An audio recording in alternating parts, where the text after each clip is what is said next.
All right. Hi, this is Caitlin Frumerie. I'm the Executive Director of the Rhode Island Coalition for the Homeless, and I am so happy that you all could join us today for our webinar, COVID-19. We're going to be talking a lot about the CARES Act and some of the work that's happening at the state and federal level, both as it relates to housing and homelessness, but really the larger impact to our daily lives in terms of food, income, all sorts of good stuff. So on the call today, our two speakers is myself, Executive Director, and Kristina, who is our fearless policy analyst. Do you want to say hi, Kristina? Hello. Make sure your audio works. Thank you so much for joining us today. And then I believe that we've got Senator Rhode, who's going to be joining in a couple of minutes. And I'm sure he needs no introduction, but I will share that we are so blessed to have him as part of our federal delegation. And he was really instrumental in bringing these resources that we're going to talk more about on the call to the state. So we're so excited that he was able to join us and really make a lot happen for the people that we serve and all of you in terms of the resources that are needed to fight this very scary crisis. Before we dive into that, though, I just want to talk about a little virtual meeting etiquette. And I apologize if you hear my dog barking at any point today. But to minimize noise, please remain muted unless you're talking. You can send in questions via the GoToWebinar dashboard on the right. And you can send them either to Kristina or to everyone.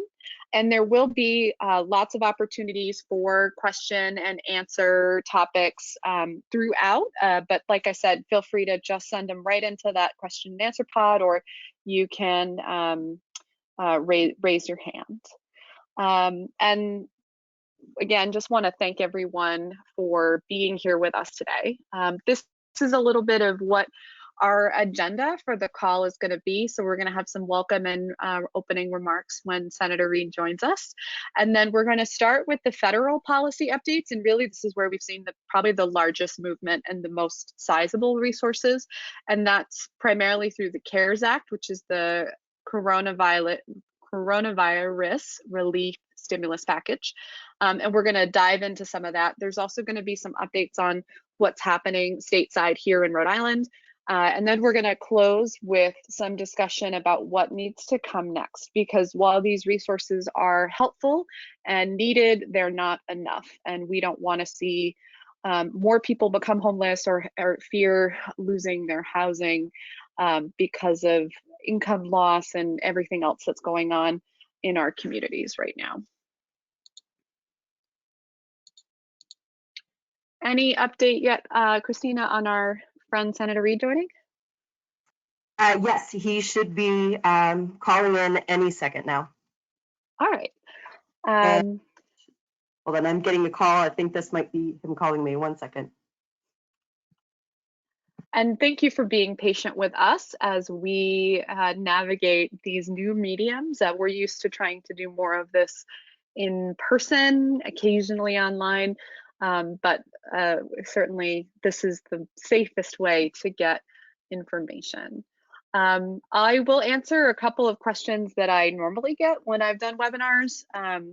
Will this be recorded? Yes, we are recording it. I believe you can also listen through closed captioning if you're hearing impaired.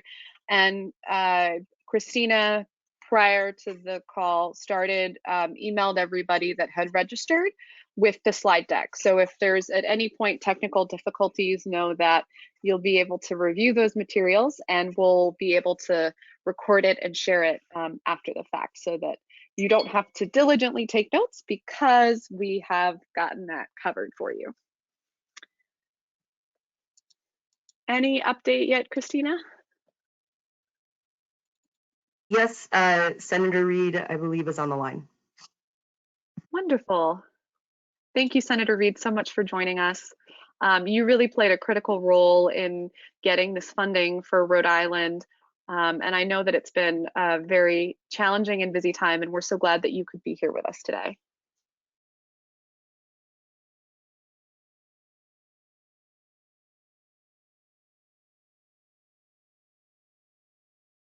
And I just want to check if you are on the call that you have unmuted yourself, Senator Reid.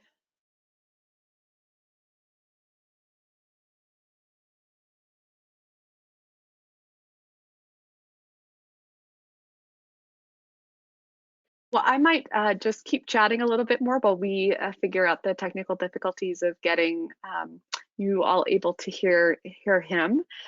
So as many of you probably know, he's our state senior senator, and in particular, we're so grateful for his role in the Senate because he's a ranking member of the Transportation and HUD Appropriations Committee. So he and his staff are very knowledgeable of the importance of housing and really fight tirelessly.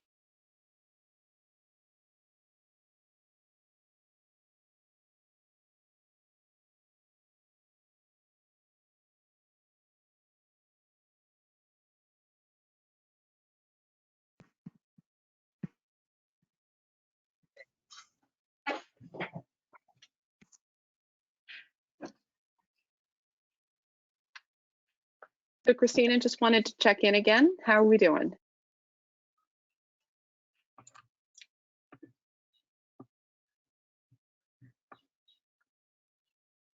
Still experiencing some technical difficulties. Everybody should be universally unmuted. So you should have full audio control. You can mute and unmute yourself. But okay, 1 second. We should be okay in a second. Thank you so much, Kristina. No problem. This worked yesterday, so I'm a little confused as to what's going wrong right now, but it'll be fine. I think it's called Murphy's Law, when whatever can go wrong will go wrong. Of course.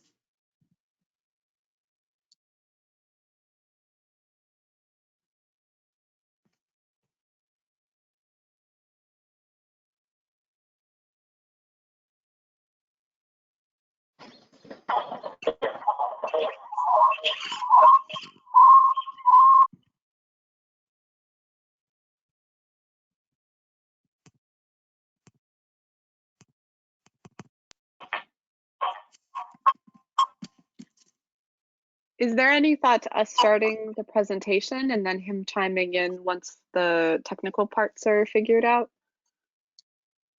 Yes, I think that sounds good. We can go with that. Do you want me to do the first slide or two so that you're able to handle the technical stuff, or do you want me to try to work on that? And what would your preference be, Kristina? I'll continue working on this, Caitlin, if you wouldn't mind taking us through the slides. We'll figure this out. Absolutely. Caitlin, I think it'd be really good if you did that because you played such a key role in working with the senator's office to make these changes happen. So yeah. So, you- and I'm going to have you advance then to the next slide. So really the highlight for us in the homeless service provider and housing industry is the supplement for the Emergency Solutions Grant, also known as ESG. So there is a significant investment in services, rental assistance, shelter. These are all items that are eligible under this grant that will be going to the state and 3 municipalities, Providence, Woonsocket, and Pawtucket, and that totals about $9.8 million for our state in the first wave, and then significantly more throughout nationally, but it's about $4 billion. So those are resources that will be granted out to nonprofits to then give to clients for rental assistance or to be used by those organizations to continue operating their shelters. Would you please go to the next slide? So thank you. So as I mentioned just a moment ago, there is about $4 billion that was made available for Emergency Solutions Grant, and that's 9.85 that's coming to Rhode Island. And like I said, this funds prevention work, shelter, supportive services. HUD has also done a fair amount in attempting to waive restrictions both within these supplemental resources and the larger the other larger programs that they've run in light of the fact that this COVID crisis has hit. So certain kind of like documentation, eligibility standards have been loosened or waived temporarily. The other resource that was being made available under the kind of housing lens is about 9.9 million in community development block grant funds. These go out to a number of municipalities, and then the balance of state in Rhode Island, and balance of state is made up of smaller communities that aren't large enough to get their allocation directly. And the CDBG funds, as they're called, can be used for any number of things, but in this case, they've waived the public service cap. So typically these funds that go, like I said, to states and cities, only 15% or so can be used on services. And services might be, case management for somebody who's experiencing homelessness, operation of a senior center, operation of a youth center. So it was very limited. The majority of the funding would end up being on economic development construction. And in this case, they're waiving that. So the majority of the funds can be used for supportive services. And so those of you that potentially aren't as much in the homeless field, but are having meal sites or other resources that are providing basic needs and supports to Rhode Islanders could apply for and benefit from these resources.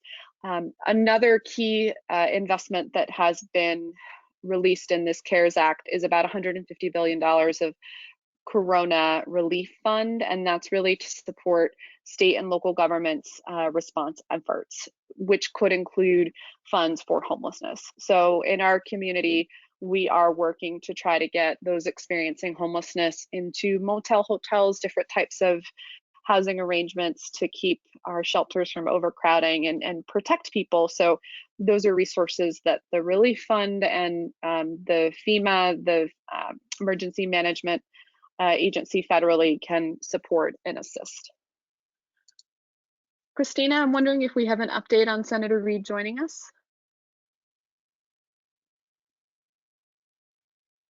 So there seems to be an issue with folks with joining in via phone only. An audio pin was supposed to be automatically generated, but that apparently did not happen, and that's how the senator is planning to participate.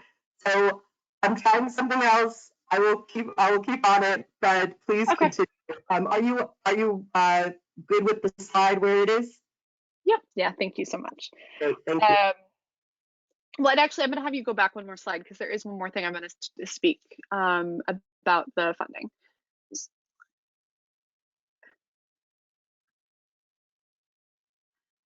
So one thing to keep in mind for the 9.85 in ESG and the 9.9 in CDBG, those are both the first kind of phase of funding that HUD is going to distribute.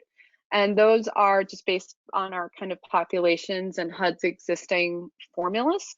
There will be additional resources that could be made available to Rhode Island in subsequent waves, and that's going to be done based on a funding formula that HUD is currently adopting and working on, and it's going to target those communities that are most hit by the COVID-19 crisis. So there would be looking at, transmission rates, how many people are infected with the disease, how many people are passing away, what is the extent of the crisis, and trying to target both CDBG and ESG to those communities that are hardest hit. So there could be, based on that formula, additional funds that would come out.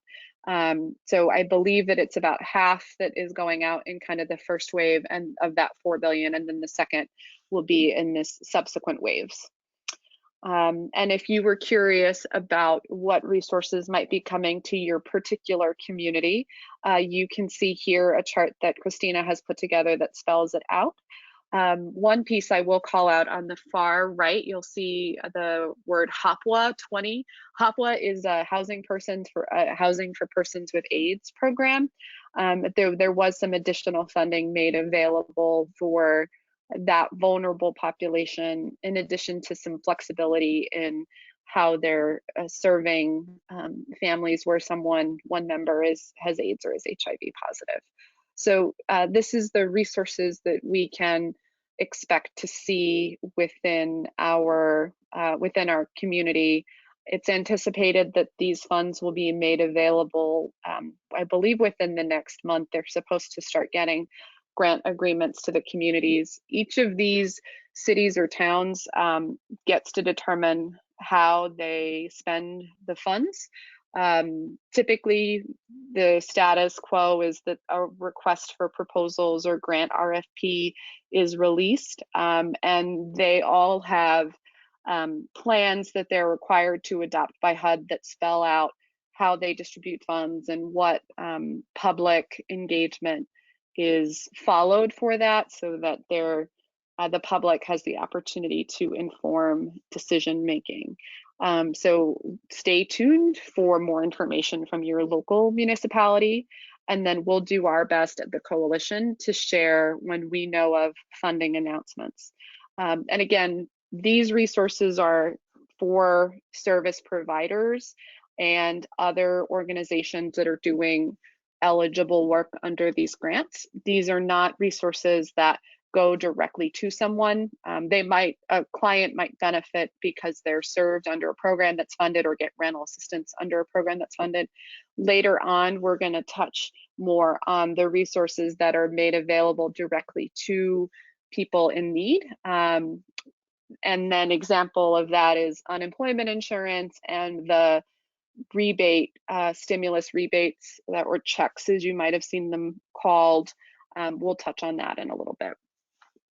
There, as I had mentioned a slide ago, HUD has also made some regulatory waivers available for these programs, and we have linked to those. It's a little bit weedy for us to share on this call just because we don't want to give you death by 1,000 paper cuts, but HUD is really trying to be very flexible and thoughtful in their efforts to support organizations in these challenging times with making the least amount of overhead and work that can be done.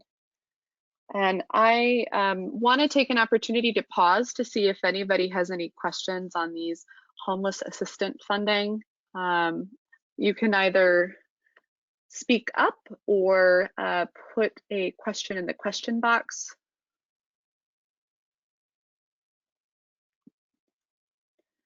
And Kristina, I'll share that I don't know that I can see all of the other attendees or make controls like that. So there may be questions that come in that I'm not able to see that you may need to share with me. So just a little ping to check that out, please.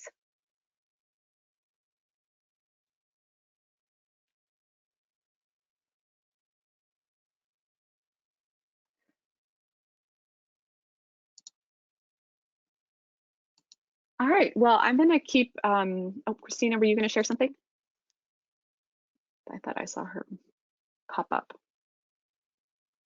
All right, she'll interrupt me if she ultimately finds questions that need to be answered. So I'm going to talk about some other provisions in the CARES Act. First is eviction moratorium. So this is in place for 120 days and goes through July 23rd of 2020.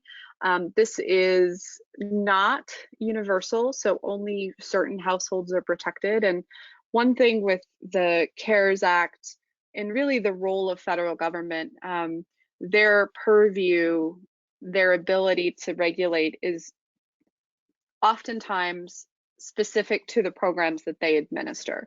So they can more easily enact controls for tenants that are in public housing authorities because they're funded by HUD.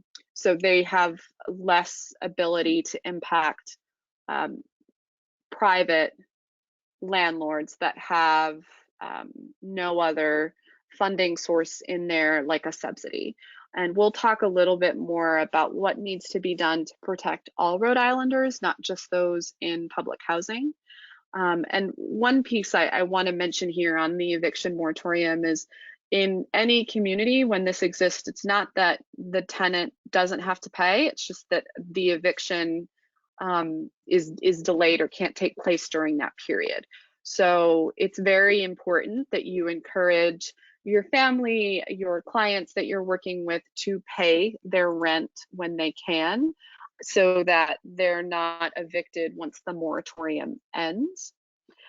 The other piece I'll mention is Medicaid. And for those of you that aren't as nerdy as I am, Medicaid is the healthcare assistance program for those that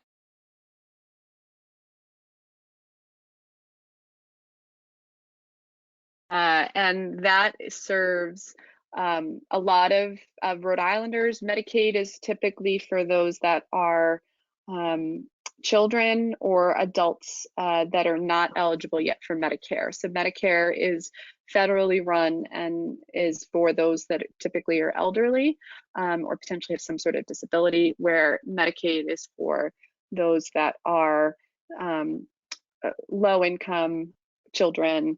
So Medicaid here is partially administered through the state and health plans. So they have put in our local, the US Department of Health and Services and our local state of Rhode Island has submitted waiver requests, and other waiver requests have gone on nationwide. And really a waiver is just an ability to enact changes to the healthcare policy. Kristina, are we able to have Senator Reed join us? I think we're unmuting people. I heard sound, but I'm wondering if that was a guest. I mean, thank you. Audience member. Hi, Caitlin. So I just got off the phone. He'll be calling me, and I'll be broadcasting that from my computer speaker. So I apologize. The audio quality isn't going to be ideal, but this is, we want to make sure that we can give you this update. So, and I think I want to just say thank you so much to you, Kristina, and James from Senator Reed's office, and Senator Reed when he joins, because your perseverance is the example of why we get this resources in Rhode Island. So is the fact that we don't quit. Exactly. And I just want to say personally to everyone, thank you so much for your patience as we deal with this issue. And also thank you so much to Caitlin for taking us through these updates. There's a lot that's happened over the past few weeks at the federal level, and that's really going to dictate what happens here on the ground in Rhode Island. So, but yeah, he'll be calling in a few, and once that happens, we'll get this started. Here we go. And he's calling right now.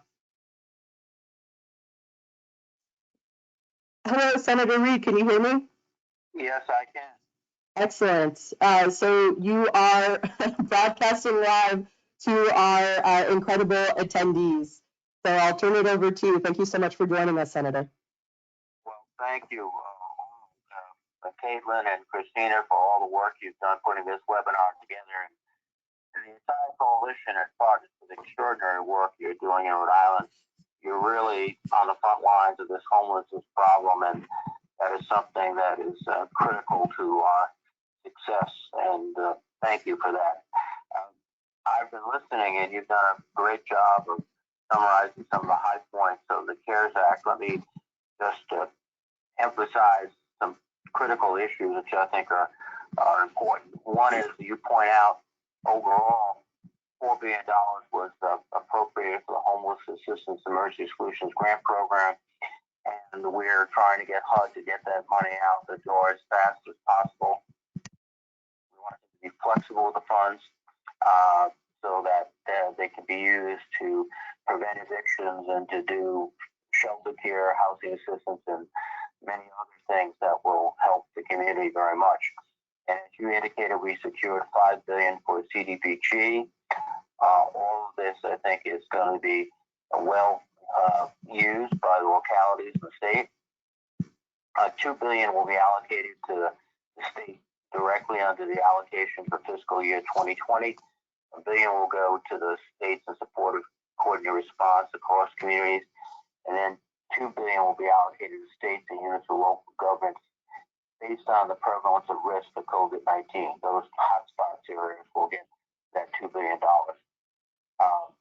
And we we've indicated taking off some of the restraints on the use of CDBG money for services, and that's going to provide more flexibility. Heart is moving. Again, we're trying to urge them to move more quickly. The translation to Rhode Island of this funding will include almost $10 million for CGGB funding, nearly $5 million for the Rhode Island and the ESG grant, and almost $400,000 in hopeful funding. And as we understand, this is absolutely critical money. We're continuing again to work to get more money out the door. We're already starting on a COVID-4 legislation. We've had 3 COVID bills to date, starting with a few weeks ago. The next bill will build on what we just passed in the CARES Act. You know, Senator Brown, the ranking member on the Bank Committee, and I have been pushing very hard to include my hardest hit fund legislation, which would be a tremendous asset in avoiding evictions and foreclosures. We hope we can get that done, but we'll be working hard to put more money into the system for our housing. And thank you again, all of you, for what you're doing. The Rhode Coalition has been an extraordinary partner for many years, and now we have to work harder and closer together. With that, let me thank you, and I'm sorry technology it interferes sometimes, but it's great to be with you. Thank you. Thank you so much, and Senator, and a special thank you for all of your efforts of fighting, not just for our state, but for our country. We're really glad to be partners in this critical work with you. So thank you very much again for joining us. Thank you. Bye now. Goodbye.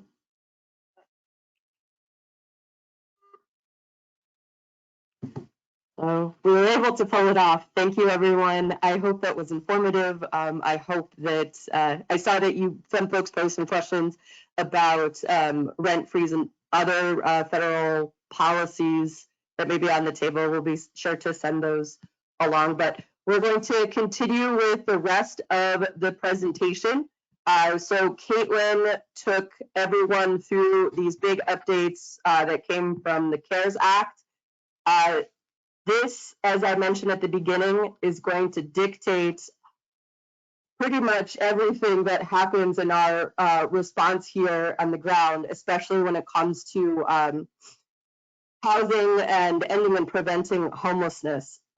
Excuse me. So now what I'm going to do is talk about what has happened on the ground here in Rhode Island in terms of policy changes.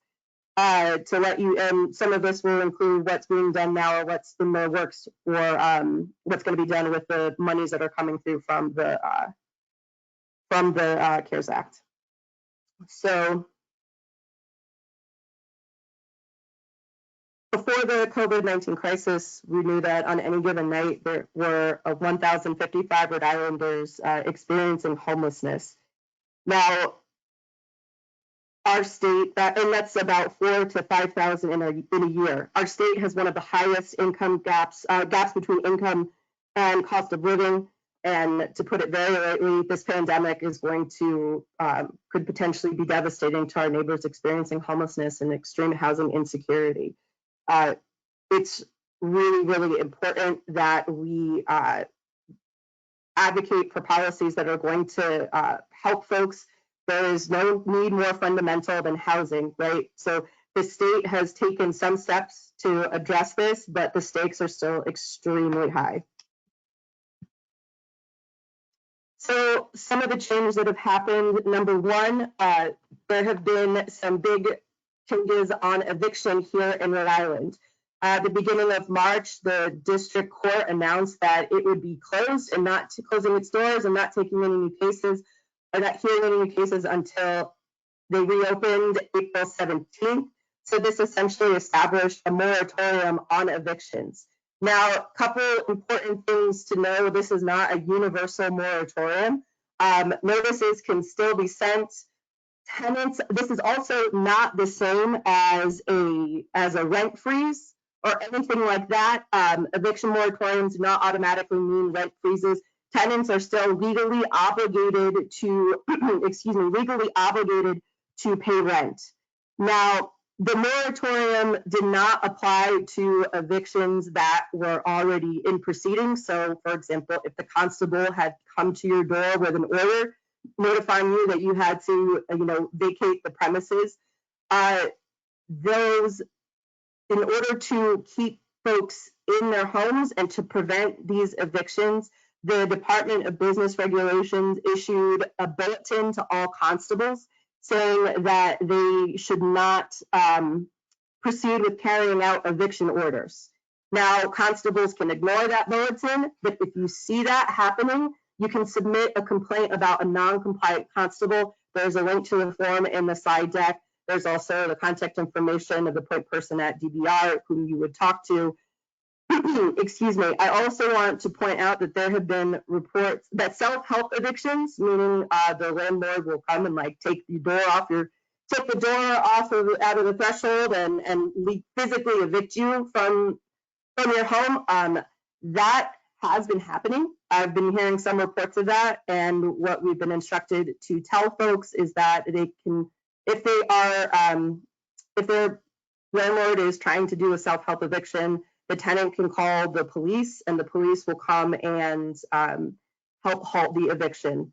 That's what we've been instructed to tell people. I do want to state that I understand there are some communities for whom calling the police is something that they're uncomfortable with, but suffice to say, self-help evictions are illegal. They should not be happening. And our friends at Homes RI have provided fact sheets about eviction and the changes that have happened. They're available both in English and Spanish, and they're also available for renters and for homeowners. Oops, excuse me, sorry. So some other policy changes that have happened. Number one, so the coordinated entry system, this was a way for us. So before the coronavirus pandemic, if you are a Rhode Islander in need of shelter, you wouldn't just go to your local shelter or call them. What you would call is the statewide coordinated entry system hotline. You would call this, the person picks up at the other end and helps, does an intake with you, helps get you into shelter, tries to see if there are any other resources or if there's somebody else you can stay with, etc. That process has been suspended. Families can call the hotline at the number that's listed above. It's 401-277-4316. Individuals you can call or just present to your local shelter. There's a link to a list of all the statewide shelters. You could also call 211, which is a resource and referral information line run by the United Way to find your local shelter. Another thing that I want to mention is the General Assembly. So if you notice, updates from the state legislature, have not been very prevalent on this update, and it's because the General Assembly is not in session. They've canceled session for I think a month now, maybe 4 weeks running. But what did happen last month is the Emergency Disaster Relief Board, which is a body that's composed of the Senate President, the Speaker of the House, and the chairs of the House and Senate Finance Committees. They got together at the request of the governor. This has never, ever happened before in the history of our state, which is kind of interesting. And they voted to approve to authorize the governor to borrow $300 million to do what she needs to do, right? The General Assembly hasn't reconvened for session. It's questionable whether they will. There's been some talk of going to virtual session or to extending the calendar, but we'll see what happens.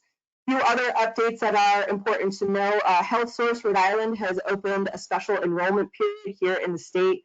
You might have seen some articles being shared a few days ago or maybe last week, time has no meaning anymore, right? That said the Trump administration will not be extending Obamacare, a special enrollment period for Obamacare. That does not apply to our state. Our state has its own exchange that is not just, bombing onto the federal one. So Health Source is able to grant a special enrollment period. So now folks who are without health insurance have until April 15th to enroll. Of course, you should know if you have experienced a life-changing event, for example, loss of a job, you can sign up for health insurance at any time, whether during open enrollment or special enrollment period. Another thing to note, the Public Utility Commission has extended the utility moratorium. So it's essentially like people in this time period can't be shut off for non-payment. All utilities, heat, electric, etc. They are taking public comment to extend that moratorium. There's a link there. If write to the Public Utilities Commission and tell them they need to extend this. I encourage you to make your voice heard.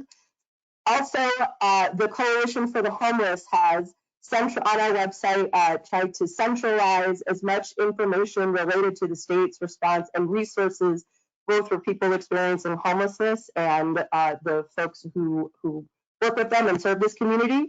That is the handy link at the bottom there, www.rihomeless.org/COVID-19. So that is a page with several other pages encapsulated in it, but in there we have resources for shelter providers, like intake guides, sanitation practices, etc. But we also have much information related to resources for folks in need, including meal sites, Wi-Fi hotspots, where hygiene centers are, so where folks can go wash hands, do things like that, where porta potties are. These are things that we're trying to advocate for more of because there's just not enough. Like folks, especially our shelter providers, are doing an incredible job serving folks and trying to keep everyone safe and protected. But we need to give them more resources, and we need to make sure that folks who are going through this, who are experiencing this traumatic event, as we all are, but without a home, we need to, like, what they need is most important, and we need to make sure that they get all the resources that they need, because that's just the right thing to do, right? So now I'm going to what we need. Now, what we need at the federal and state level, we see there are a lot of parallels. In order to end and prevent homelessness, particularly in these times of coronavirus, number one, we need national uniform eviction and foreclosure protections. Make it like a moratorium is important.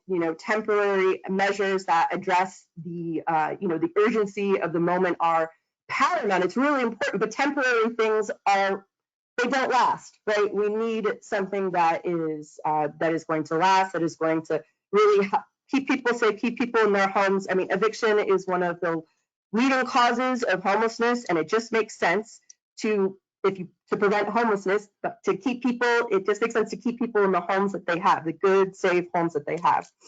Another thing that we need, $100 billion in rental assistance. Yesterday, Representative Danny Heck from Washington introduced the 2020, I'm not going to remember the name of the bill off the top of my head, but Representative Heck introduced a bill that would create a rental assistance fund of $100 billion nationally for folks to help with rental assistance, rent relief, rent protection, etc. We also need to see, the funding that we spoke about that came through the Emergency Solutions Grant, that is just the start. We need more. We join our national partners like the National Low Income Housing Coalition in calling for an additional $11.5 billion in ESG funds in the next round of stimulus funding. And for a further link of for further recommendations that we have and that we're advocating for, you can click there. We do a lot of work with NLIHC. They're a great resource for federal updates. They do a weekly call that is all updates about federal policy and how we can influence and how we can get involved and make our voice.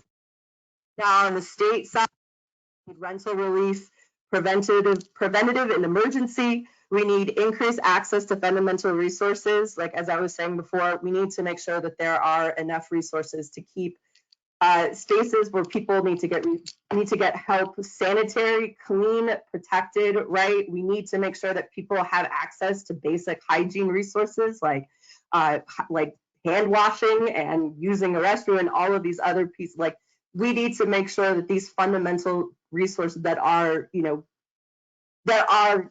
on the forefront of, at least for me personally speaking, every day I think of how grateful I am to have, a home with running water and no worry of a rent payment, right? And it just underscores how important this is and why we need to fight for this and why we will be fighting for this. Excuse me. Now there is and also increased access to testing. Many of you saw yesterday the governor announced that there's going to be a massive drive-through testing site that's set up at Twin River. There are a lot of caveats in place for people to be able to access that. Most people will be able to, but you have to be exhibiting symptoms. You also have to physically drive yourself there. So if you don't have a car, right, if you aren't able to access that and you still are exhibiting symptoms, we need to make sure that you have access to testing. So we're going to be working to make sure that that happens as well. We also have been doing a lot of work and advocacy through at the state level through Homes RI and a lot of other amazing community groups, and folks work together to create this link document here. It's a list of emergency policy demands for housing. So if you are interested in learning more about what issues specifically people have been organizing the most on and what we've been doing and you want to get more involved, that's a great place. That's a great place to start. So thank you everybody very, very much for being with us through this entire ride. I know that folks have raised hands to ask questions, and I apologize that I haven't been able to answer in real time, but I would love to get your questions now. And I think I everyone universally, so you should be able to unmute yourself to speak. If that's not the case, I'm really, really, really sorry. I'm not entirely sure why GoToWebinar is being so cheeky right now with what it says it does and what it. But if you have a question, you could. I'll read through some of the questions that have come through here, and please feel free to keep including. Where do you write the questions at? This is Stephanie from Amos House. I have some questions, but I can't figure out how to send the questions. Can I just ask them out loud now that I'm unmuted? Oh, please feel free. If I can hear you, I can hear you. So please feel free to ask your question out loud. Yeah. So I apologize first for interrupting you. A couple of questions. One thing is that for the CER, I have a client that I've been working with for a while. He's now and he has a job. We want to see if he can, because he's been in the shelter. We want if he could possibly get the rent that they was giving him a month's rent because he's been in the shelter. Is that still possible? I'm trying to think. Under what program? This is Caitlin. Under what program is he getting a month's rent? I want to make sure we're understanding.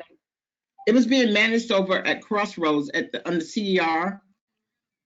So if they was living in the shelter, there was a grant somewhere where they could get at least a month the security paid. I'm wondering if potentially that was Rapid for Housing or maybe something through part of, one of those programs, yeah. Yeah, so there is money for Rapid Rehousing in the ESG supplemental. And what I would recommend really for any client that's looking for rental assistance that's in one of our shelters is to make sure that they have a fully complete packet with the coordinated entry system so that all of their vital docs and records are there so that when those resources become available, we can move quickly to allocate them to people. And right now in our team, that's Pete Major, that's running the coordinated entry kind of paperwork process since Amy's taken a lead in COVID. So I would say make sure that people have their packets there, because whatever resources ultimately go out will end up being distributed, at least the federal ones and the state ones through coordinated. Can you still go to Crossroads and do a packet? Because he hasn't done a packet because he was over at on Cranston Street. So he really so he should definitely do one with coordinated entry if he's homeless right now. I'm not sure what that specific program is. Maybe it was outside of coordinated entry. So it might be something to reach out to Pete at our office. And that's Pete, how Pete is spelled, P-E-T-E, at rihomeless.org. And just check in. There could have been something that Crossroads had that was outside of HUD resources that they were utilizing, in which case they might have him apply directly. But for everyone else, the HUD resources would go through coordinated entry. And so them having the packet complete is the thing that ultimately allows them to be eligible for those resources when they become available. And we're imagining that those resources would hit the state within the next month, and then the state then has to select a provider or providers to then manage the funds, but coordinated entry is still the required means to get those resources out. Okay, and the 2 dates of the 15th, what happens after the 15th? I mean, so many people are still not working, and not like we're going to be working. So what happens after the 15th with the lights and the moratorium for rent? I had a client the other day where the guy did show up at his house, and I did have him call the police. So what are we doing with our clients after the 15th of April? This is Kristina. The answer is all protections are off, and people will get their utilities shut off. People will be required to pay back everything that they owe in order to get service restored. So that's why it's so important for us to be advocating for extending these moratoriums, but more importantly, advocating for the long sustainable protections for folks. A month of when you've lost your job or you have no income coming in, a month of not having to pay rent or utilities, like, of course it helps, but that's not going to make up for, that's not going to be enough to keep you from falling into dire straits. So to make sure that when on April 16th, which is my birthday actually, to make sure that on April 16th, folks are, not getting utilities shut off, they're not losing electricity or they're not losing these protections, we need to make sure that we're advocating for those to be extended so people can turn on the lights on April 16th and it'll, and there will be light. And one thing I'll add, in terms of the supplemental resources that Senator Reid fought so hard to get, utility assistance and utility rears is typically an eligible expense under the Emergency Solutions Grant. So for someone that ends up, depending on how the state ultimately allocates the funds, but it could be something that down the road, some clients could get assistance for the utility piece under the Emergency Solutions Grant. But again, since we don't know how the state will distribute those resources and when they'll come, there's kind of a large question mark next to that, but it is a potential resource for individuals and families. Okay. Not what I was hoping for, but okay, thanks. I agree. I agree. Thank you for your question, Stephanie.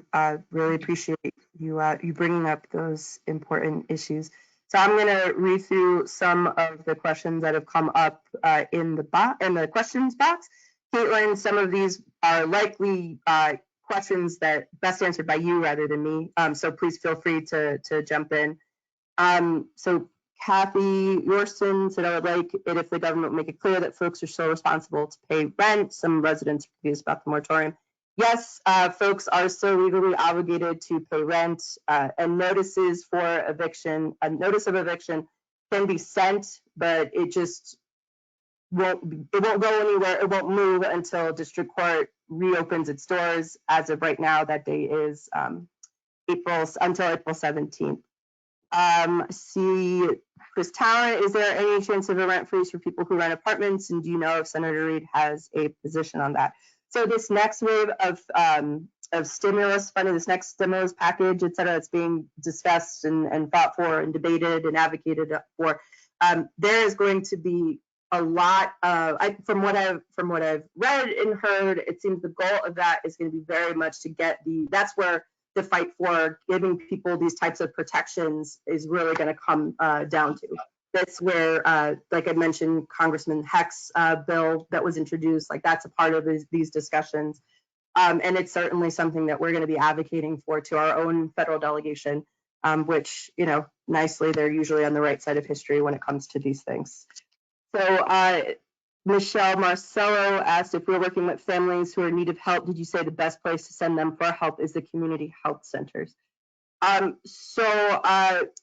Michelle, I'm sorry if I'm missing a piece of context that you're answering your question, that you're asking this question from. But if folks are in need of shelter, they can call the coordinated entry hotline. The intake process, how it would normally go, as I mentioned beforehand, is suspended, but people can still call that to find where their local shelter is. People can also just call their local shelter or just go to their local shelter. If a person needs medical, if they need medical attention, if they need healthcare services, we have a list of community health centers and clinics, including information about the community action agencies, which many of them have clinics at their main office. That's all on our COVID-19 website, rihomeless.org/COVID-19. Excuse me. New York is sending residents to RI with 2 years cash assistance. Can we implement this in the next 48 hours for Rhode Island?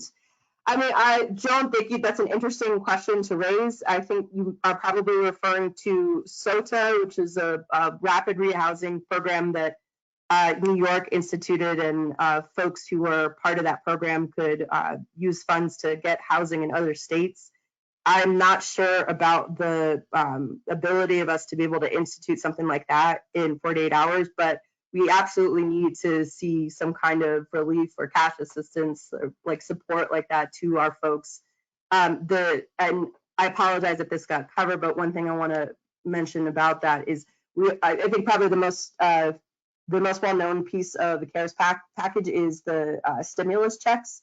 So folks making $75,000 or lower are getting a one-time payment of $1,200, and I think there's a certain bracket where if you're above, like an upper income bracket, you actually get more, which is confusing to me.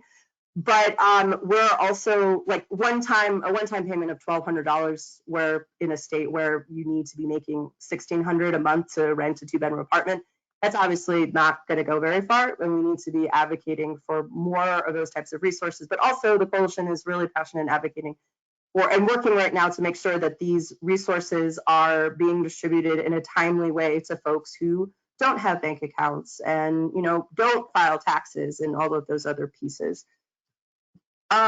Please discuss criteria for the hotel voucher, who is being excluded. I think Caitlin, I think there are a couple questions here. There are a couple questions here about the hotel, which Caitlin, if you want to take, and I'm just going to read all of those so we can get them all at once.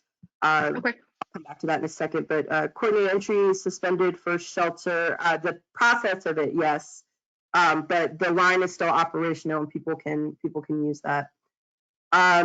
Is there talk of a complete freeze on rent and mortgage? Yes, but those voices need to be louder, right?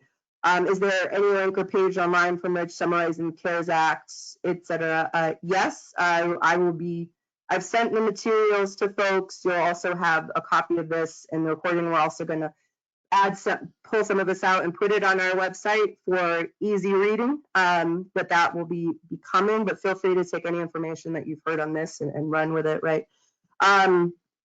What options do we have for clients when their local shelters are not answering phones or returning phone calls? So that, I think, is more of a Caitlin question. So Caitlin, could you take this and sort of summarize, give a brief summary about absolutely. And I might actually kind of contextualize how our system is kind of operating as a whole, because I think it'll answer some of the questions.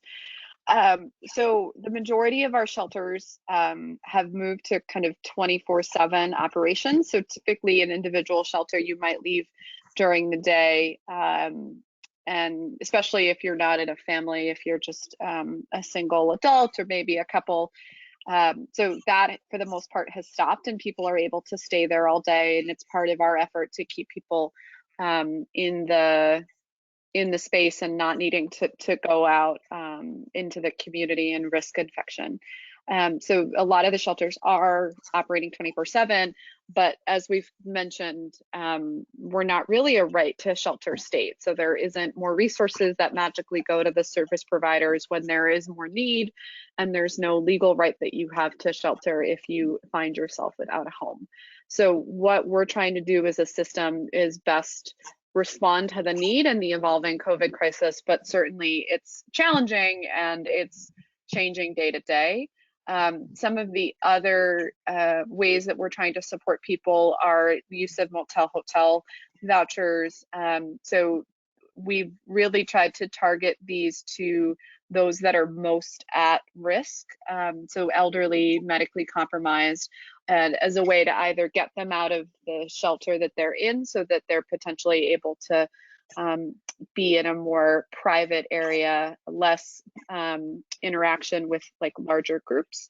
One of the challenges that we faced is just finding available resources for motel hotels. So a number of providers have been working together on this, and we have some people around the state motels, but it's not scaled yet for a number of reasons, which are mostly trying to locate spaces and coordinate resources so that we're not just putting someone in a motel hotel and saying goodbye, that they're still getting case management and food and support. So I think we'll start to see the utilization of motel hotels increase more as we kind of, as the time goes on, because we'll just be able to hopefully locate more spaces and get more resources from the state to support that.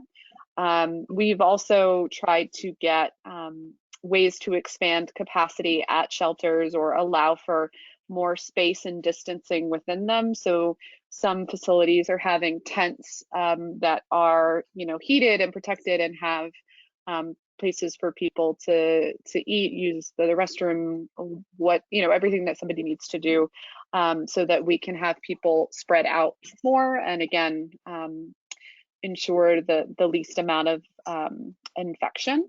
But again, a lot of this is emerging day to day, and we're still trying to organize and get resources.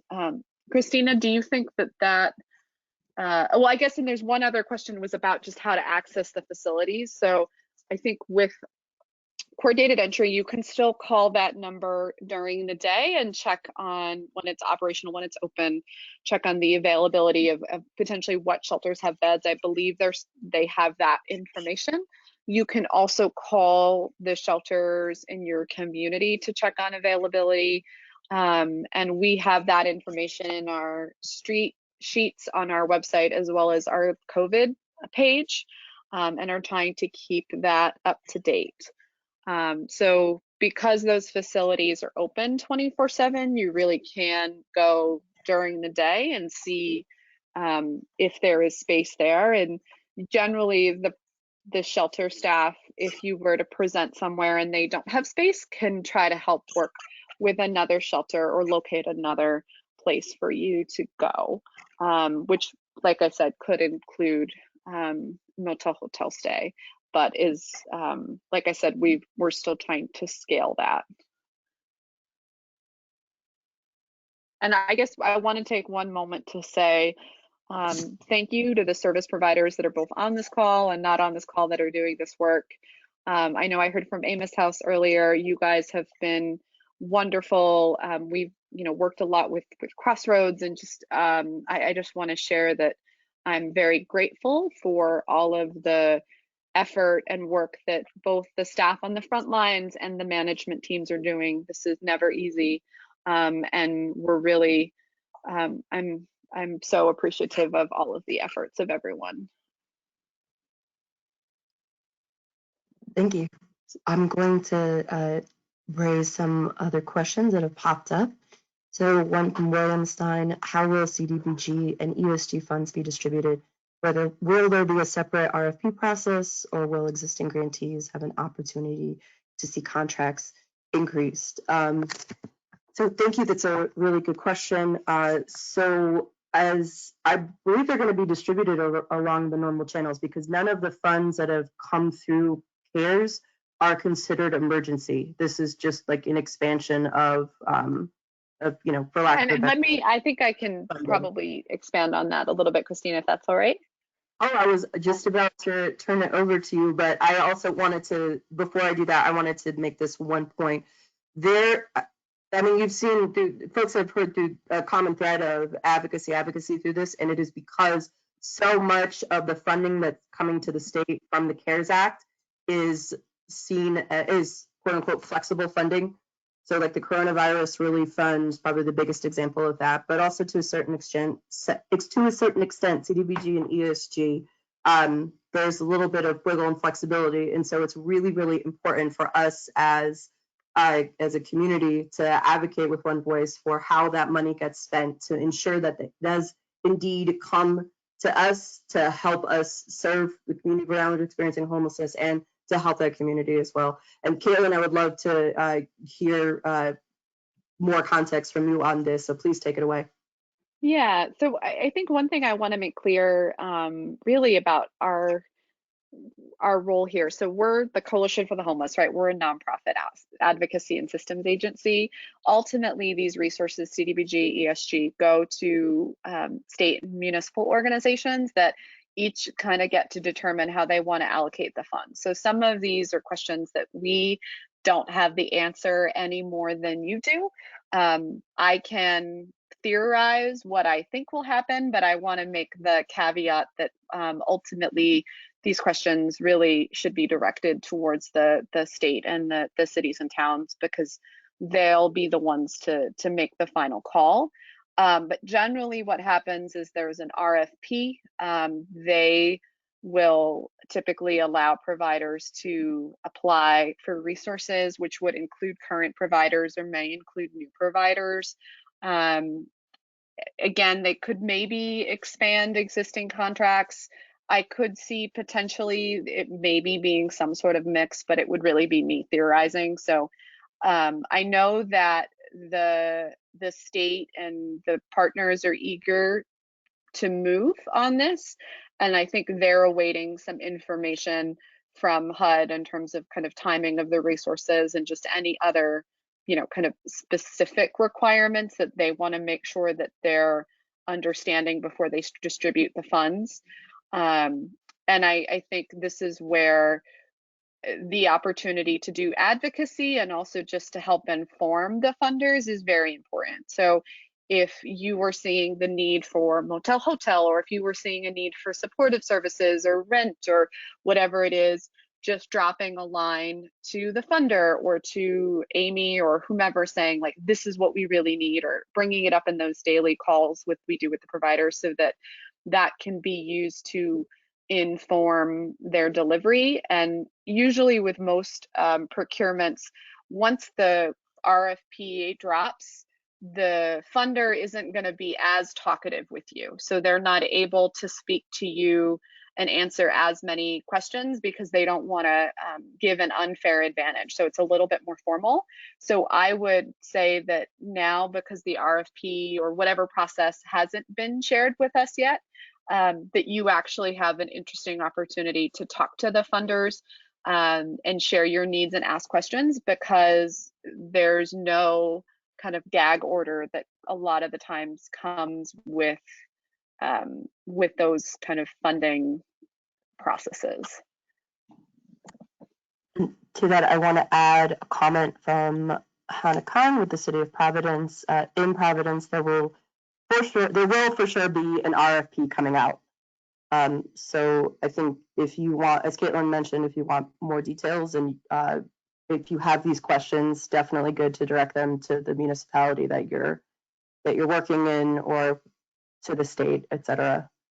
But thank you for bringing that up, Hannah. That's great. So now I'm going to read some more questions. Can Caitlin assist with her email or phone? Yeah, please get in touch with us. If you go on the Coalition's website, all of our names and phone numbers and email addresses are there.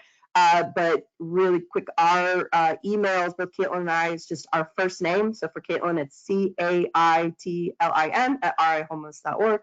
Kristina, just Kristina@rihomeless.org. So please feel free to reach out. do the shelters identify which clients should be considered for hotel motel? Caitlin, I think your previous remarks. Yeah, so I believe it's been kind of a combination of ways. So I know the coordinated entry team at Crossroads, as they're fielding inquiries directly for people looking for support, they've had some resources from the winter time that has put people into motel hotel.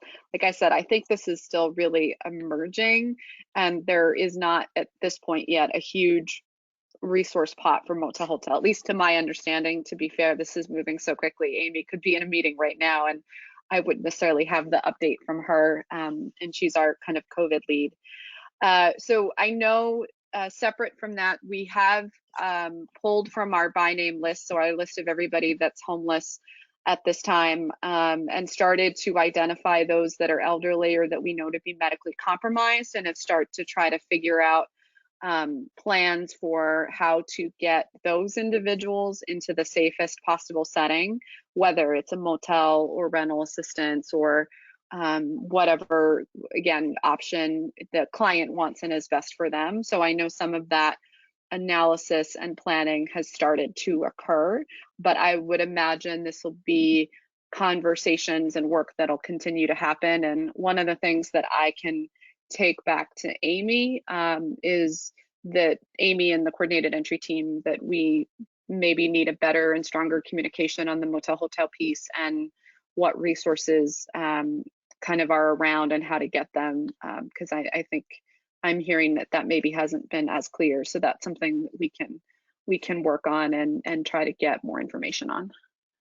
But I would say, again, for people to call the coordinated entry hotline, to call their local shelter or facility, and you know, make sure that your packets, your coordinated entry housing packets, are complete and in, so that when these resources do drop, particularly the rental assistance, that person is ready to go and can be quickly moved into finding a unit and moving into an apartment. So you're not playing catch up to get documents after the fact. So that's probably the big takeaway I would share. Thank you. And I'm going a little out of order here in the questions, but I want to bring this up. I have clients, Jennifer Valley, apologize if I'm mispronouncing your last name. I have clients ask me how that $1,200 will be distributed.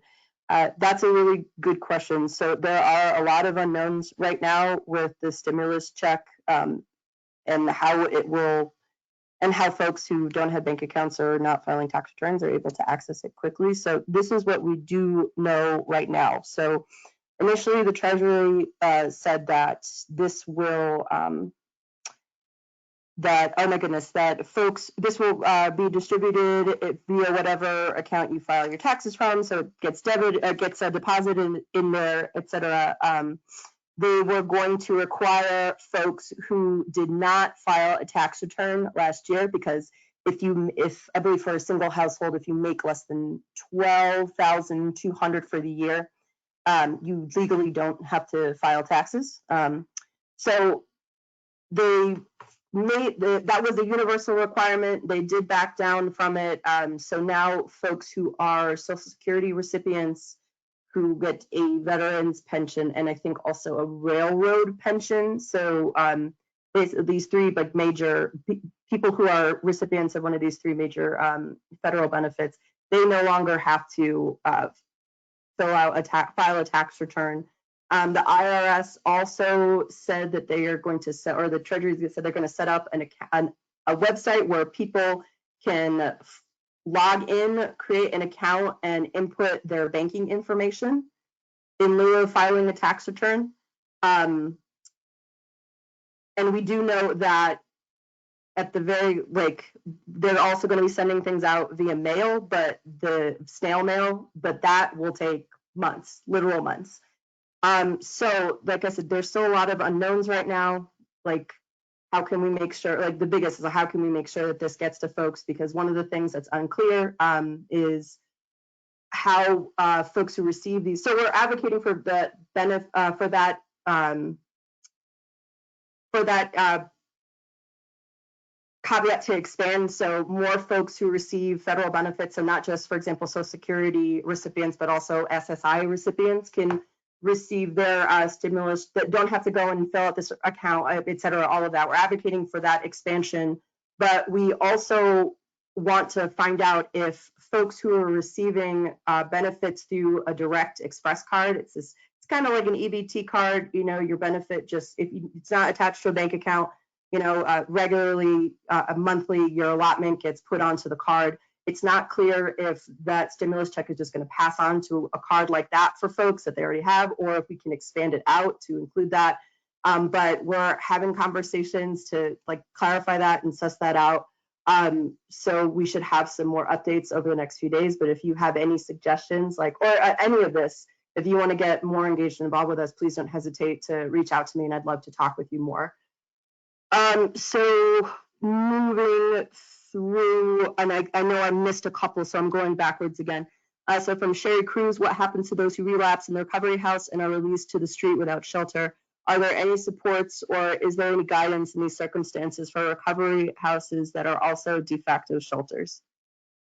That's a really good Want me question. to take that one, Kristina, or do you have that one? Caitlin question. Yeah, I was like, I think I can start to anticipate these. So I think that there's any number of institutions, recovery houses, any types of places that people could end up having to urgently leave and would then face homelessness as a result, right? And it's just made all the worse because of the way that the crisis is hitting people, both in terms of health and has just really impacted so many functions of our daily life. So in that scenario, or any scenario, really, it's the same answer. It's, you know, trying to call coordinated entry and get a sense of what shelters are opening, and then really calling and presenting at the facility in your area. And if that is full, hopefully there are other resources that can be made available to support that person. So potentially moving them to a different shelter, or trying to get a multi-hotel resource or something like that.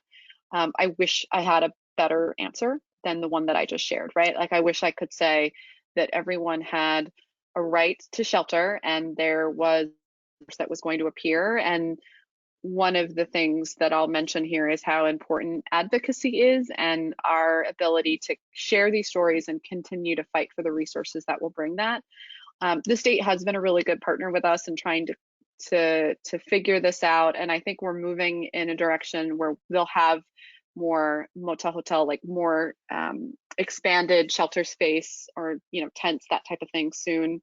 So I would just ask that, you know, people keep presenting, asking for help, and advocating with us to fight for the resources that we need to really scale to this. Because I think, as Kristina mentioned earlier, just because there are all of these moratoriums, it doesn't mean that people aren't still going to lose their housing, right? They could be having to flee their abuser, which has become escalated at home because of, you know, close proximity and family tensions. It could be you're doubling up and you just can't take it anymore and people need to leave, or family members may become sick or hospitalized, and that impacts housing.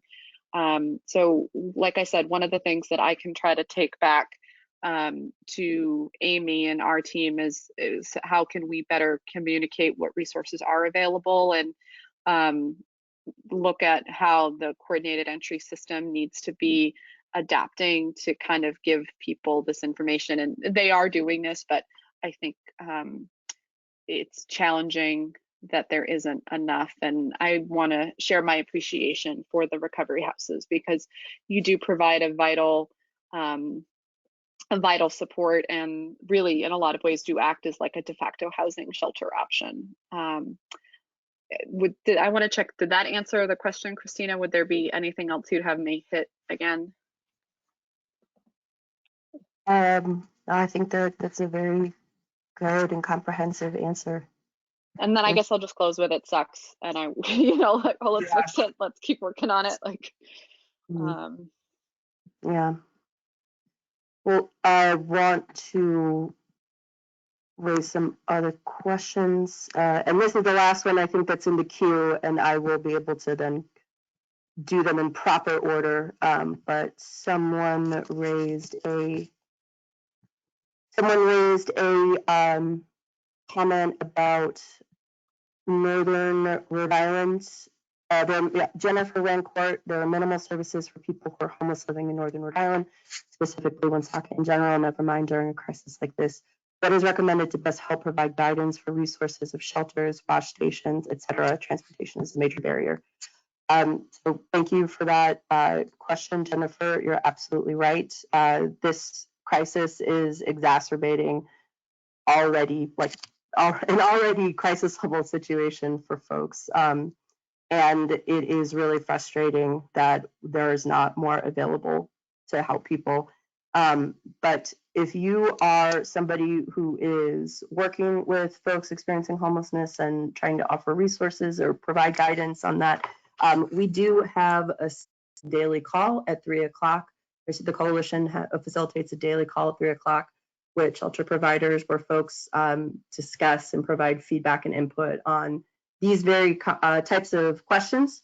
So if you are interested in that, all of the minutes from all of the calls are on our website. And if you'd like more information, and if you're a provider and you'd like to be a part of those calls, you want to connect with Amy Ferguson, as Caitlin mentioned earlier, is sort of our point person for the coalition's COVID-19 response.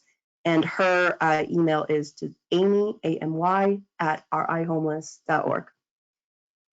And one thing I'll just add in, because I think Jennifer had mentioned Woonsocket. So there is Woonsocket Shelter that's operated by CCA, the Community Care Alliance, that serves families and I think adult women. I don't know if they serve adult men.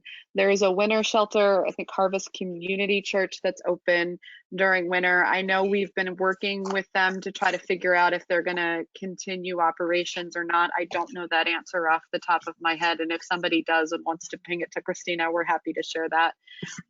But we've been working to keep the availability of resources like warming centers, meal sites, like what's active and open on the website. So I would say to continue to look there, but the CCA programming is still continuing to be operated. I know in Woonsocket, Thunder Mist is also a really great resource that serves that community with mental health services and other related support. So I would think that they're another resource for that region.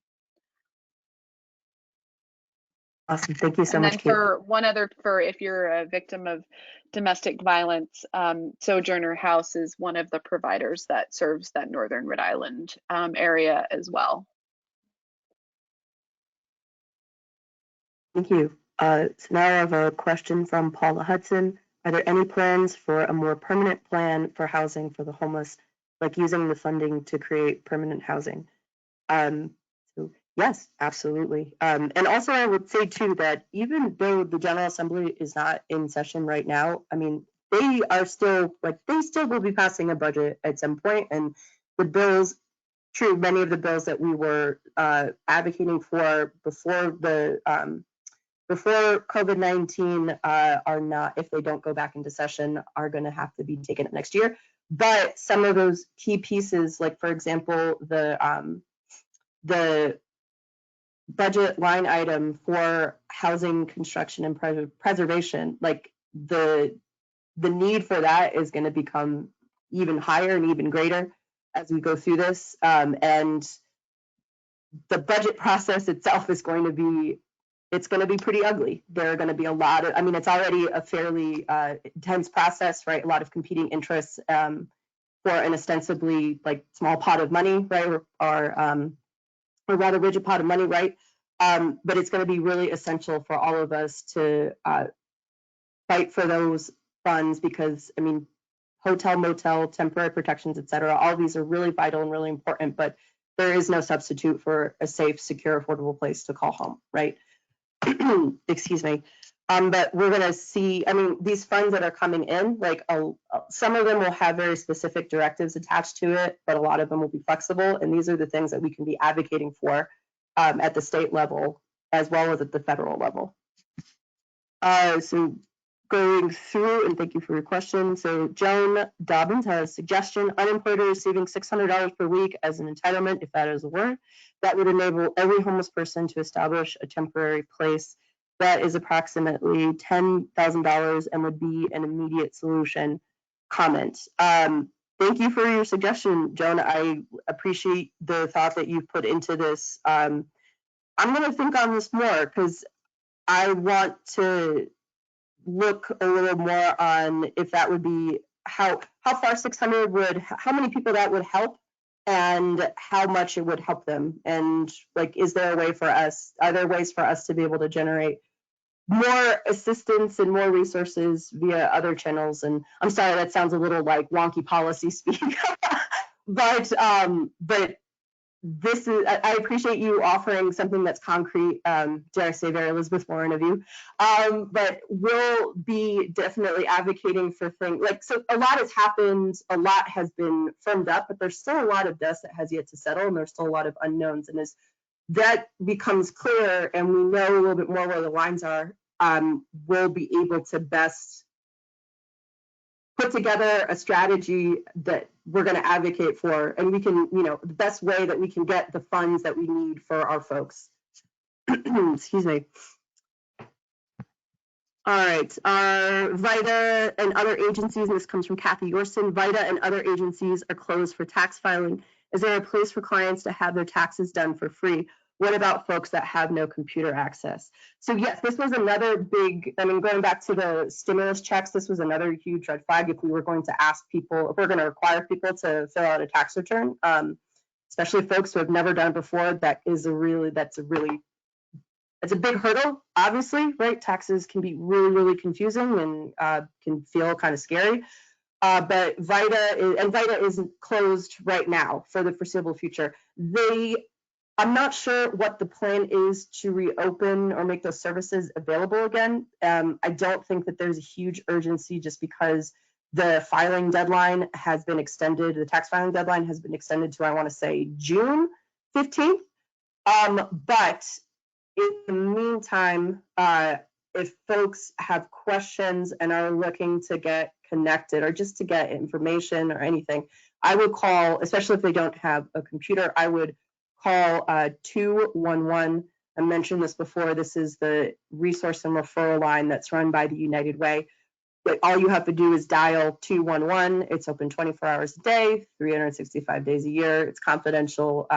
The staff is multilingual, and if there's a resource out there to be known, or if there's information or an update to be known, they will likely know it, so they can connect you, or at least they're in the best possible position to be able to connect folks. So thank you for that. Oh, and I see Hannah Khan from the City of Providence. CCAP is doing remote VITA appointments. Oh, that's fantastic to know. Thank you so much for sharing that, Hannah.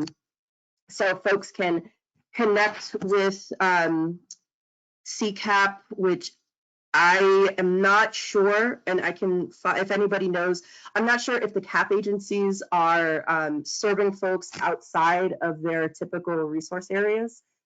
So I'm not sure if CCAP can provide this service to residents outside of Providence. But if they are doing this, it's likely that other CAP agencies are following suit or plan to. So if you can call your local CAP agency as well to try to find some help. And a list of all of the CAP agencies and their contact information is on our website, the COVID-19 website that we've mentioned so many times. Excuse me. Oh, and Hannah, thank you for the update again. I don't think they are. Meaning they are not offering resources and services to folks living outside of Providence, but the state is working on getting other CAP agencies to also offer this service. So it looks like folks will be able to access VITA hopefully very soon. It's really, really great to know, really good information. And then there are some questions from Joan Dobbins again. Are people that already have a safe place being moved into hotels? I think I can answer that one pretty quickly, and Caitlin, correct me if I'm wrong. If somebody has a safe, secure place to be and to shelter in, and if they're exhibiting symptoms to like be safe in, etc., then they're going to stay there. But the hotels are really a resource for folks who have no other place to go. Excuse me. So like me right now, I'm holed up in my tiny farmhouse in Smithfield. If I became sick, I would stay here. I wouldn't. I don't believe I would qualify for one of the hotel or any of that funding. And I guess one thing I'd add to that, Kristina, is there's kind of almost two different motel situations there. Well, I guess maybe three, because you as somebody, as a member of the community, could just go out and stay at a hotel for any number of reasons and pay for it yourself. Would assume most of our constituents will have those resources. We have the Department of Health quarantining some people who have no other place to go in a facility in the state that have tested positive. And I want to make it clear that that is different than what we've been talking about this call, which has been just opportunities for emergency shelter, right? An emergency shelter might be shelter at a shelter, or it might be a large tent facility, or it might be a motel or hotel. So I just want to make it clear that the quarantine facilities that the state is running is separate, operated by Department of Health, and the way that somebody were to get into that that program is that they've tested positive and have identified that they don't have a home to go back to, or for whatever reason can't do that. So that's, I just kind of want to draw that line in the sand. Thank you very much. That's really important context. I appreciate you supplying it. So now next, Joan, you have some more questions here. Is it true staff at Crossroads has tested positive for corona? How are the shelters decontaminating the air with a virus that is airborne? So to answer your first question, yes, this was reported on in a few of our news outlets here in Rhode Island. That person is I believe they're getting the care that they need right now. It's obviously very scary, and our hearts are with this person, and we're just all really hoping and praying that they will have a quick recovery. I don't want to make light of what's happened. I don't want to scare folks, right? But I also don't want to make light of what this person has been going through. But to answer your second question, how are shelters decontaminating the air with a virus that is airborne? So the process is known as fogging. So all of our shelters have been doing a lot of deep cleaning. And Caitlin, please feel free to step in at any point, but we're also working on getting them more resources, more funding to be able to have supplies to clean. One that includes not only call it for face masks and for sanitizing equipment, but also for services like fogging, which is how which is part of deep cleaning. And this is how shelters and other facilities can sanitize the air, which is really important because we all know coronavirus is airborne and highly contagious. So the process, it's pretty much self-explanatory. Everybody clears out of the space except for the worker who's going to be administering the fogging process, right? And they're in protective gear. They create a fog of disinfectant, of sanitizer, et cetera, that sanitizes the air and really cleans it out. So that is part of it. I've learned a lot about, I'm a certified food safety manager, and even I'm learning all sorts of new things about sanitizing spaces that I hadn't known before. But this is something that's happening at shelters. It's something that we had been doing also at our own office, which is closed, but we still had folks going in to, do things like write reimbursement checks and answer the mail and all of those things. But that's one of the key ways that people can disinfect the air and sanitize the air. The only thing that I would add is there are specific Center for Disease Control, CDC protocols, and our shelters are really working and following those. And Crossroads has done a tremendous job in really working to keep their organization clean and safe and advocating for the needs that they have there. And we're, as a coalition, the funders are really trying to make available cleaning resources and everything else that is needed to contain the virus. And that includes the use of kind of a triage assessment as people enter the building. So if someone is symptomatic, has a fever, something like that, they're redirected to the appropriate kind of medical testing facility so that they're really monitoring people's symptoms and making sure everybody's healthy. And if they're not, they get the support they need.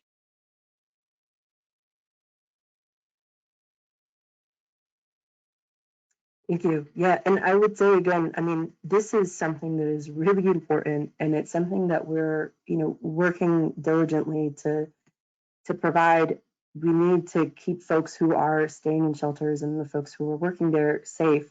But we can only, there comes a ceiling, if all you have is what you have, there comes a ceiling of what you're able to do, and we can't let that happen, right? So it's going to be extremely important for all of us in the coming days to be advocating for funding to, for cleaning supplies, for, excuse me, for workers, for folks. That's just, we really need that. We really need that to come together. But as Caitlin mentioned before, I wanted to say, and this is, I mean, if you're interested, if you want to go down the rabbit hole of the sanitation best practices, intake, et cetera, we have been sending guidelines from, as Caitlin mentioned, the CDC, but also HUD. HUD has actually put together a really all-encompassing website about COVID-19 and offers a lot of resources for shelter providers, everything from how to keep folks safe in shelter, how to best socially distance, how to maintain social distance, how to deep clean, how to do intake, how to keep people separate from one another. So we've been sharing all of that with our providers, and HUD sends an email every single day with updates to these types of guidelines, and we make sure those updates get right into the hands of folks. So they've taken this and instituted them to be able to, keep things safe, keep people who are staying in shelters safe, et cetera. But again, it goes back to that ceiling. Like we are doing a lot with what we have, but at the end of the day, they need more. We need more resources. We need more funding, and it's going to take a coordinated advocacy effort to get that. So, great. Thank you, folks. I believe that I have read all of the questions that folks have put into in the chat box. Does anyone have any last questions before we wrap up? Hello. Yes, hello. Hi, this is Paula Hudson. I had another couple of questions on there, but somehow you didn't get them. Is it okay if I ask them now? Oh my gosh, yes, please, please, please, please. I am rolling through. Sorry, it's a weird interface, but please ask your questions. I'd love to hear them. Thank you. My first one was on the second or third slide with the allotments, the funding allotments. There was a category RI non-entitlement. What is that? Oh, so I can answer that one, Kristina. Non-entitlement is for the cities and towns in the state that aren't large enough to have their own allocation. So I'll pick on you're in Smithfield, right, Kristina? I'll pick on your town. Smithfield, if they were to get an allocation, would be very small. It would be too hard to administer. So the smaller communities get grouped into what is called a non-entitlement kind of bucket that then the state administers. For ESG, that's every community except for Pawtucket, Providence, and Woonsocket. For CDBG, if you actually pivot back to that slide, if you're not already there, Kristina, you can see, I think for CDBG, it's typically Warwick, East Providence, I think get the money directly, Providence, yeah. So the non-entitlement is basically the state. But one of the things that's excited about the funding that was made available under the CARES Act is that they added flexibility in the funding that allows that state money to be spent in those other communities.